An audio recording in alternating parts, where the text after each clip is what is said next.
పిలువలేదని నేను అడుగుతున్న ఈ దేశ ప్రధానమంత్రిని. ఆనాడు నీకు అవసరమైనప్పుడు మమ్మల్ని పిలిచినావు, మమ్మల్ని అండగా నిలబడ్డమన్నావు. మేము సైనికులను, అమరులైన భారతీయులను దృష్టిలో పెట్టుకొని రాజకీయాలకు అతీతంగా మోడీకి, బీజేపీకి అండగా నిలబడ్డాం.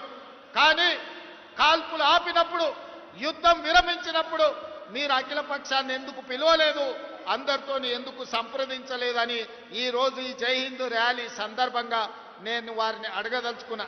మిత్రులారా, నాయకత్వం అంటే ఆశామాషి కాదు, యుద్ధం అంటే ఉపన్యాసాలు ఇచ్చుడు కాదు, మైకులో పెద్ద పెద్ద సంభాషణలు చెప్పుడు కాదు.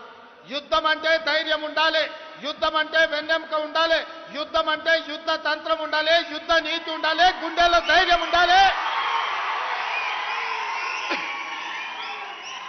గుండెల్లో ధైర్యం ఉన్న నాయకుడే యుద్ధాన్ని గెలిపిస్తాడు, యుద్ధ తంత్రాన్ని పన్నగలుగుతాడు.